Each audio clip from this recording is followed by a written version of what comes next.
नहमदुहु व नुसल्ली व नुसल्लिमु अला रसूलिहिल करीम। अम्मा बाद फ़अऊज़ु बिल्लाहि मिनश शैतानिर रजीम। बिस्मिल्लाहिर रहमानिर रहीम। अला इन्ना औलिया अल्लाहि ला खौफुन अलैहिम वला हुम यहज़नून। आमन्तु बिल्लाहि सदक़ल्लाहुल अज़ीम।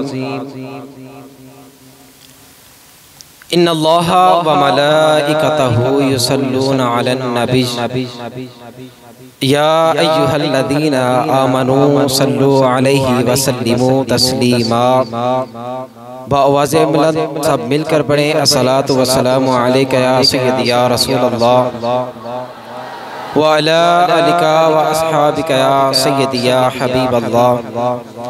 अस्सलातु वस्सलामु अलैका या सय्यदी या नबी अल्लाह व अला आलिका व अस्हाबिका या सय्यदी या नूर अल्लाह।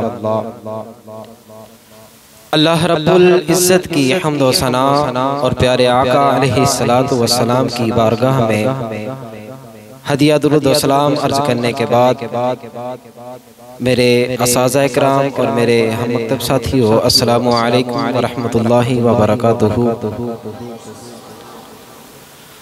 आज जिस मौजू पर मुझे लब कुशाई करने का मौका मिला है वो है सरकार गौसे आज़म हज़रत अब्दुल क़ादिर जिलानी अल हसनी अल हुसैनी रज़ियल्लाहु ताला अन्हु आपके हवाले से अल्लाह रब्बुल इज़्ज़त ने कुरान पाक के अंदर इरशाद फरमाया, अला इन्ना औलिया अल्लाहि ला खौफुन अलैहिम वला हुम यहज़नून। फरमाया खबरदार, बेशक जो अल्लाह के औलिया हैं उन्हें ना कोई खौफ होगा और ना ही वो गमगीन होंगे। मोहतरम सामीने किराम, कल नफ्सो नफ्सी का आलम होगा, कल बरोज़े क़यामत नफ्सो नफ्सी का आलम होगा। हर एक को अपनी अपनी पड़ी होगी कि न जाने आज मेरे साथ क्या होने वाला है। जो बाप है वो अपने बेटे की नहीं सुनेगा, माँ अपनी बेटियों की नहीं सुनेगी, दोस्त अपने दोस्त की नहीं सुनेगा।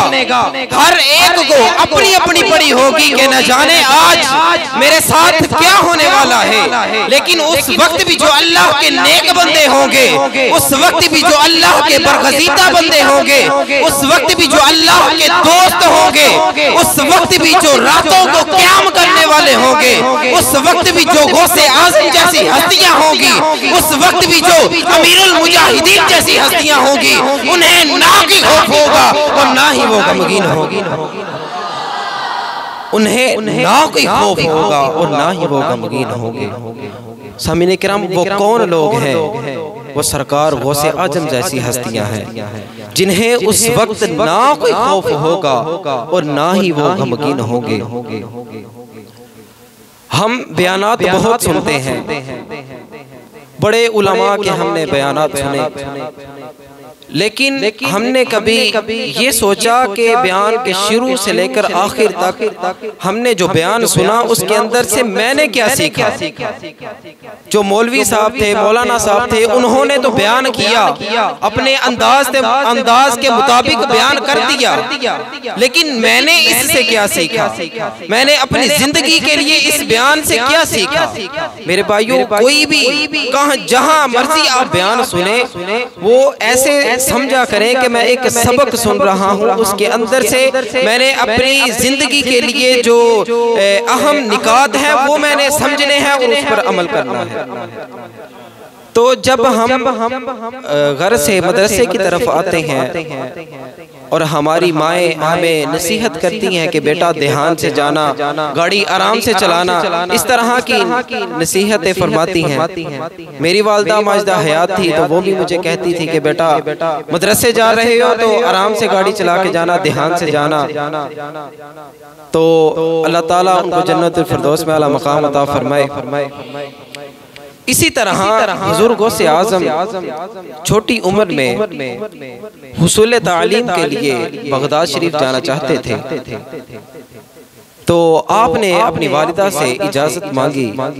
तो आपकी वालिदा ने अपने बेटे को नसीहत फरमाई कि ए बेटा, अपनी जिंदगी के अंदर कभी भी झूठ ना बोलना, चाहे जो कुछ मर्जी हो जाए कभी झूठ ना बोलना, अपने मुंह से झूठी बात ना निकालना।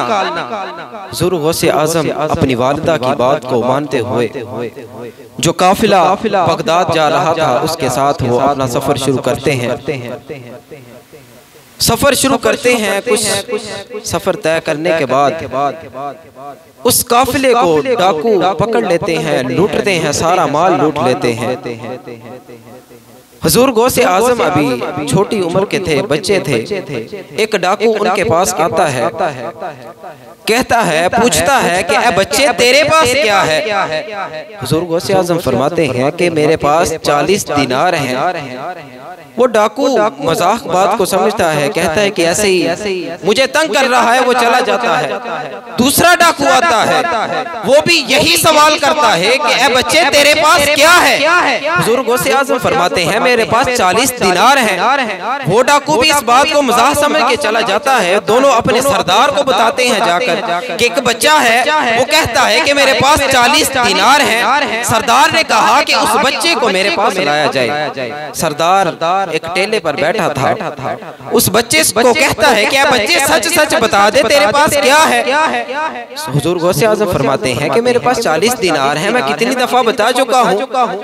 वो सरदार कहने लगा कि दिखाओ कहाँ है। वो फरमाने लगे कि मेरी बगल के नीचे मेरी वालिदा ने सिलाई किए थे, जब बगल खोली गई तो उसके अंदर से 40 दिनार निकलते हैं। तो वो जो उनका सरदार था बड़ा हैरान होता है, बड़े ताज्जुब से पूछता है कि बच्चे, तुम्हें पता भी था कि हम डाकू हैं, हम सारा माल लूट लेते हैं, तुम अपने ये 40 दिनार बचा भी सकते थे, तुमने ऐसा क्यों नहीं किया?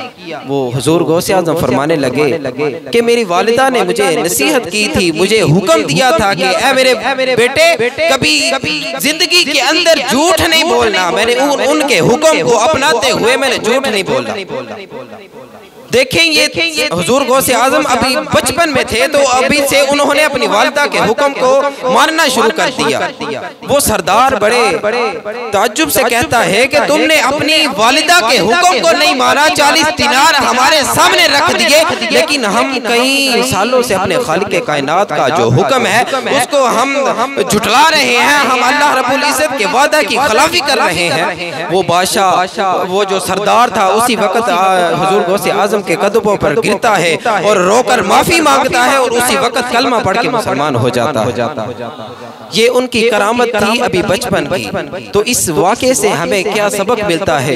इससे हमें ये सबक मिलता है कि जिंदगी के अंदर हमने कभी झूठ नहीं बोलना। हम इधर अपने औलिया के तज़किरे करते हैं, इसलिए करते हैं कि उनकी जो जिंदगी है, उनकी जो जिंदगी का एक सफर है, उससे हमें कुछ सीखने के लिए मिले। तो अभी उनकी जिंदगी से हमें एक बात सीखने के लिए मिली कि हमने जिंदगी के अंदर कभी झूठ नहीं बोलना। जिंदगी के अंदर कभी भी झूठ नहीं बोलना, हर बात सच करनी है। अल्लाह रब्बुल इज़्ज़त की बारगाह में दुआ है कि अल्लाह ताला हमें अपने नेक बंदों की जो सोहबत है उसको इख्तियार करने की तौफीक अता फरमाए। वमा अलैना इल्लल बलागुल मुबीन।